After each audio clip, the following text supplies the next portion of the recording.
এখন আর Bangladesh cricket board এটা নাই, এটা হয়ে গেছে হচ্ছে বাপের দোয়া ক্রিকেট বোর্ডে পরিণত হয়েছে।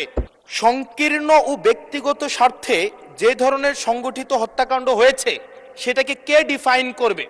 সেটাকে কিন্তু ডিফাইন করবে এই আইন অনুযায়ী জাতীয় মানবাধিকার কমিশন।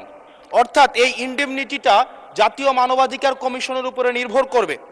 এবার এই জাতীয় মানবাধিকার কমিশনের যে অধ্যাদেশ সেটা কিন্তু ইতিমধ্যে ল্যাপস করে দেওয়ার প্রস্তাব দেওয়া হয়েছে।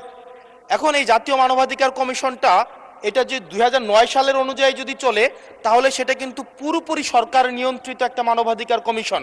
যেই মানবাধিকার কমিশন বিরোধী দল ও মতকে দমনের জন্য ব্যবহার করা হয়েছে, ভিকটিম ব্লেমিংয়ের জন্য ব্যবহার করা হয়েছে, যেই মানবাধিকার কমিশন গুম খুনের বৈধতা উৎপাদন করা হয়েছে। মাননীয় স্পিকার, এই মানবাধিকার কমিশনকে যদি আমরা মন্ত্রণালয়ের অধীনে রাখি এবং ওই মানবাধিকার কমিশনের মধ্য দিয়েই যদি আমরা জুলাই গণ অভ্যুত্থানের এই কার্যক্রমগুলোকে বিচারের এবং নিরীক্ষণের দায়িত্ব দেওয়া হয়, সেক্ষেত্রে এই নিরীক্ষণ কিন্তু প্রশ্নবিদ্ধ হবে। এছাড়াও আমরা যদি দেখি সাংবিধানিক প্রতিষ্ঠানগুলোকে যেভাবে নগ্নভাবে দলীয়করণ করা হচ্ছে, ইতিমধ্যে বাংলাদেশ ব্যাংকে যেভাবে দখল করা হয়েছে, যেভাবে বিসিবিকে যেভাবে এখন আর বাংলাদেশ ক্রিকেট বোর্ড এটা নাই, এটা হয়ে গেছে হচ্ছে বাপের দোয়া ক্রিকেট বোর্ডে পরিণত হয়েছে, যেভাবে দখল করা হয়েছে বাপের দোয়া ক্রিকেট বোর্ড। এবং আমি যখন এই জায়গায় কথা বলছি ঠিক এই মুহূর্তে 28 জন বিচারককে মাননীয় স্পিকার তাদেরকে শোকজ দেওয়া হয়েছে। তাদের ব্যক্তিগত তাদের চ্যাট গ্রুপে তারা হচ্ছে তাদের মতামত প্রকাশ করার কারণে বিচারকদের হচ্ছে মাননীয় স্পিকার শোকজ দেওয়া হয়েছে। এই বাস্তবতায় আমরা এই গণ অভ্যুত্থান পরবর্তী সময়ে যদি জাতীয় মানবাধিকার কমিশনকে একটা মন্ত্রণালয়ের অধীনে রাখি, স্বরাষ্ট্র মন্ত্রণালয়ের অধীনে রাখি, তাদের মাধ্যমে আমরা নিরপেক্ষ কোনো ধরনের অনুসন্ধান আমরা কতটা পাবো সেটা নিয়ে কিন্তু আমরা সন্দিহান। সেই জায়গা থেকে এই বিলটিকে যদি আমরা বাস্তবায়ন করতে চাই, এটাকে যদি আমরা ফাংশনাল করতে চাই, শুধুমাত্র অর্নামেন্টাল না, যদি আমরা ফাংশনাল করতে চাই তাহলে জাতীয় মানবাধিকার কমিশনকে অবশ্যই সেটাকে অটোনমাস করতে হবে।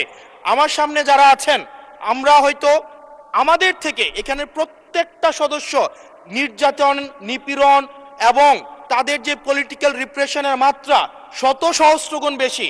আমরা তাদের কাছে প্রত্যাশা করেছিলাম এই জাতীয় মানবাধিকার কমিশনকে তারা একটা স্বতন্ত্র বডিতে নিয়ে যাবে, অথচ আমরা দেখলাম যারা সবচেয়ে বেশি নির্যাতিত হয়েছে, নিপীড়িত হয়েছে, তারাই এটাকে একটা মন্ত্রণালয়ের অধীনে রাখতে চাচ্ছে। এই অজুহাতে যে জাতীয় মানবাধিকার কমিশন যদি অটোনমাস হয়ে যায় তাহলে সেটাকে হচ্ছে এটার জবাবদিহিতা কিভাবে নিশ্চিত হবে?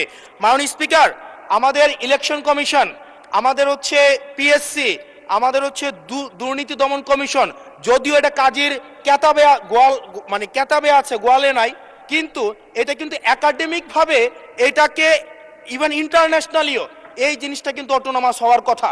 সেজন্য মাননীয় স্পিকার, যেভাবে বর্তমানে প্রতিষ্ঠানগুলো নগ্নভাবে দলীয়করণ করা হচ্ছে, সেজন্য জাতীয় মানবাধিকার কমিশন যে দলীয়করণ করা হবে না, আবার বাপের দোয়া একটা মানবাধিকার কমিশন বা বিরোধী দল দমন কমিশন করা হবে না, এটার প্রতি কিন্তু আমাদের আস্থা নাই।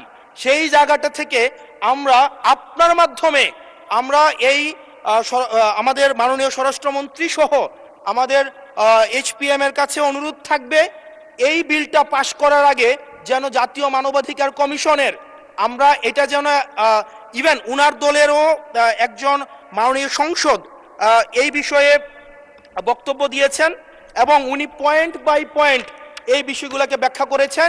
যদি জাতীয় মানবাধিকার কমিশন দলীয়করণ করা হয়, দিন শেষে গুম খুন থেকে শুরু করে আমাদের এই জুলাই ইনডেমনিটি, এইটা দিন শেষে হচ্ছে যে পেপারেই থেকে যাবে, এটা দিন শেষে কোনো বাস্তবায়ন হবে না। সেই জন্য মাননীয় স্পিকার, এই বিলটা পাশ হওয়ার আগে আমাদের জাতীয় মানবাধিকার কমিশনের এই বিলটা হচ্ছে সুরাহা হওয়া, নিষ্পত্তি হওয়া জরুরি।